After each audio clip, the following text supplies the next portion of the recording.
Your spirit guides and I and my spirit team are ready to give you a message. Are you ready for this? Sit down, have a listen. Let's see what we got today. Our first card is a rune in honor of Loki, who's Norse. Here's a Norse rune. It's Dagaz. It's about transformation. It's about balance. It's about finding the balance within the yin and the yang of life. The light and the shade, the ups and the downs, how to find your balance in it. Second card is Four of Cups. And the Four of Cups is telling us that you don't want to let go of what you have in order to get what's coming your way. You're just so used to this pattern of your life, and you're just so used to playing this role, and you know everybody else's role, you know where you fit in, you know what's going on. You don't want to leave that to see what's being offered to you to replace it. So your spirit team, honestly, they're like, knock, knock, knock. Hey, remember, you came here with a dream in your heart. You know what it is. You know what it is. You see it. And then when you see it, you like feel it. It's just when you verbalize it to others, they're like, you can't do that, or you're crazy, or nobody does that, or whatever this illusion tells you. But it just tells you because like we're in a game. This is just an energy to keep you from it. Like to add to tension, right? And then it puts pressure on us. And then are we going to be in the state of allowance, or are we going to be in the state of resistance? Four of Cups is really right there. It's saying you're in the state of resistance. You're blocking it. You're just straight up blocking blessings from coming to you because you don't want the change, but the change is awesome. I'm telling you, it's awesome. I've been there. So what's my message? So Angie, what's your message today to go along with this? Okay, let me tell you.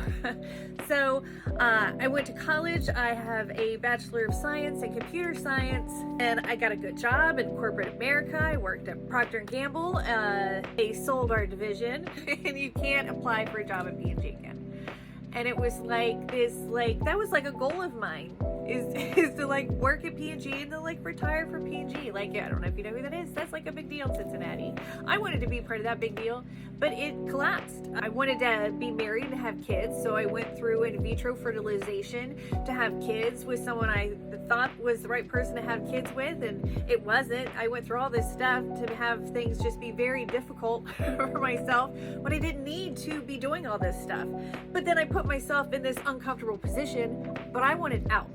I didn't want to stay in that anymore. I hated it. I was so miserable, so upset at myself that I let myself get so low that I allowed other people to just like take over me to where I couldn't stand up for myself. I was exhausted from standing up for myself. So I just gave up. I was just like, I'm not here anymore. I'm dead inside. When I met my husband, he was like, you have a great smile. And I was like, thanks. Like, it's fake. It's fake. I'm dead inside. Because that's where I was. I lost my house. I lost my stuff. I lost all this stuff. And it was so hard to lose all this stuff. I still think, I wish I would have saved this. I wish I would have saved that. Or my kids are like, I wish you would have saved this. It's like, I know. Like, I feel that. I know. But I had to let it go. I had to let it go to make room for what was coming my way. And what was coming my way was what I was supposed to have to begin with before I did all this stuff, right? I thought I needed to be a computer programmer, which actually kind of helps me now. I lost all that information with Lyme disease. So I like had Lyme disease, lost my job, Ellie got cancer, everything boom, boom, boom, just kept falling. All this stuff, losing all this stuff. But the stuff that I got in return has been beyond fucking beautiful. Beyond fucking beautiful. The relationship with my sister, we didn't have one. Now we're like best friends. My husband loves me. I love him. We don't argue. There's no arguing in the house. Thank God. Hallelujah. It's a miracle. To not have to be around anger or any of that type of just negativity, to not have to live in a pool of negativity has been one of the biggest blessings in my life because I've been able to find peace. I had all these thoughts in my head, all this stuff. I kept bringing up all this stuff, all the victim. I'm a victim. Oh my God, why did I do it? Why did they do it? Why did they do it to me? Why did I allow it? That's the mentality you have to have. Why did you allow it? Why do you allow it? Now they're getting loud. Why do you allow it? Don't you see we love you, is what they say. Don't you see how loved you are? Don't you see that you love you and that you came here knowing that you love you and that you were made of love and that you are walking here in an illusion to find your way back to love because it's a beautiful challenge that you love on the other side? But when you get here, the veil is so thick and it's so heavy, you forget what you come from. You forget the love that you are and you close yourself off from it. That's what this message is. Stop closing yourself off to it. Allow it. Allow it in. It might hurt. Like you might feel this tension in your chest because the tension needs to go. So let's breathe into it real quick, okay? Take like a deep breath. Hold it here, all right? And then we're going to release it. We're going to do this a couple times. Imagine as you're breathing in peace and serenity. As you're breathing out all of the tension and all of the resistance that you're holding within you that is keeping the flow of blessings coming your way. So let's inhale. Let's inhale to the count of 8. Ready?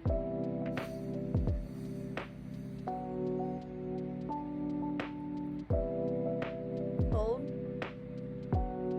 Release to 8.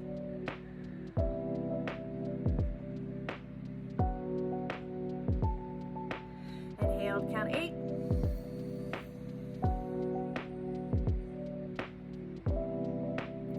Hold. Release.